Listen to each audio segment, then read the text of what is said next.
এটি একটি red velvet customise cake ছিল। যিনি কেকটা অর্ডার করেছিলেন তিনি চাচ্ছিলেন যেন কেকের হাইটটা একটু বেশি হয়। প্রথমে আমি এই কেকের অর্ডারটা নিতে চাচ্ছিলাম না, কারণ দেশের পরিস্থিতি এত খারাপ ছিল যে আমার কাছে মনে হচ্ছিল যে ওনার কাছে আমি এই কেকটা পৌঁছাতে পারবো না। আমি ঢাকার আজিমপুর থেকে কাজ করি, আর এই কেকটি যাবে ঢাকার ক্যান্টনমেন্টে। তখন রাস্তায় বের হওয়া বা যখন তখন দেখা যায় কারফিউ হয়ে যাচ্ছে, মানে একটা খুবই খারাপ অবস্থা ছিল। একটা এঙ্গেজমেন্টের প্রোগ্রাম ছিল, তার জন্য উনি আমাকে এই কেকটা অর্ডার করেছিলেন। আর তখন অনেক অল্প সময় ছিল, কেউ কেকটা অর্ডার নিতে চাচ্ছিল না ওনার। তার জন্য আমার কাছে খুব বেশি রিকোয়েস্ট করেছিলেন এবং বলেছিলেন যে আমার বাসা থেকে উনি কেকটা পিক করবেন। সেই শর্তেই আমি তখন কেকটা দেওয়ার জন্য এগ্রি হই। আমাকে একটা রেফারেন্স পিকচার দিয়েছিলেন আর বলেছিলেন কেকের হাইটটা যেন একটু বেশি হয়।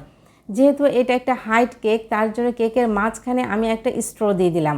কেকের হাইট থেকে আমি স্ট্রটা একটু ছোট নিয়েছিলাম। এর কারণ হচ্ছে কেকটা যখন আমি সম্পূর্ণ ফিনিশিং করে নর্মাল ফ্রিজে রেখে দিব 2-3 ঘন্টা পর দেখা যাবে যে যেখানে আমি স্ট্রটা দিয়েছি সেই জায়গাটা একটু ফুলে উঠেছে।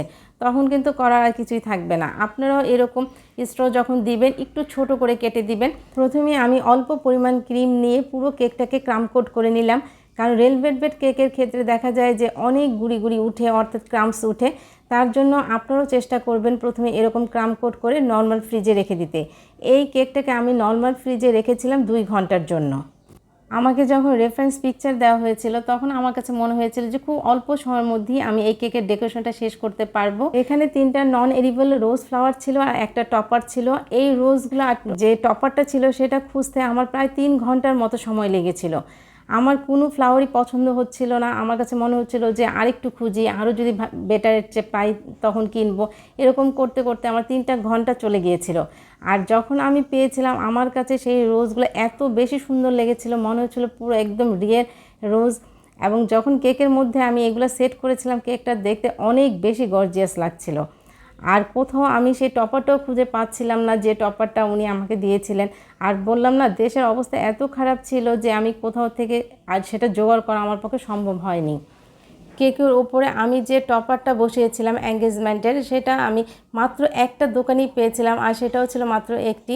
কিন্তু উনি যে পিকচারটা দিয়েছিলেন সেটার মতো ছিল না। তখন আমি সেই টপারের পিকচারটা নিয়ে ওনাকে দেই এবং বলি এরকম পেয়েছি, এবং বলেছিলেন যে কোনো সমস্যা নেই, আপনি এটাই আমার কেকের উপর বসিয়ে দেন।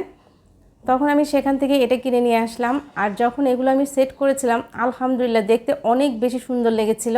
যে রেফারেন্স পিকচারটা উনি দিয়েছিলেন সেখানে ছোট বড় অনেক স্প্রিঙ্কলস ছিল হোয়াইট কালারের সাইডে এবং উপরে। আমার কাছে প্রথমে মনে হয়েছিল এই কাজটা করা অনেক ইজি হবে, উপরেটা দেওয়া তেমন এতটা কষ্ট হয়নি, কিন্তু সাইডেরগুলো দিতে আমার অনেক সময় লেগেছিল। একটা একটা করে বসাতে হচ্ছিল। সম্পূর্ণ কেকটা ডেকোরেশনের পর আলহামদুলিল্লাহ আমার কাছে অনেক সুন্দর লেগেছিল। আপনাদের কাছে কেমন লাগলো অবশ্যই কমেন্টস করে জানাবেন। সবাই আমার এই পেজটাকে ফলো করবেন, লাইক দিয়ে আমার পাশে থাকবেন। আল্লাহ হাফেজ।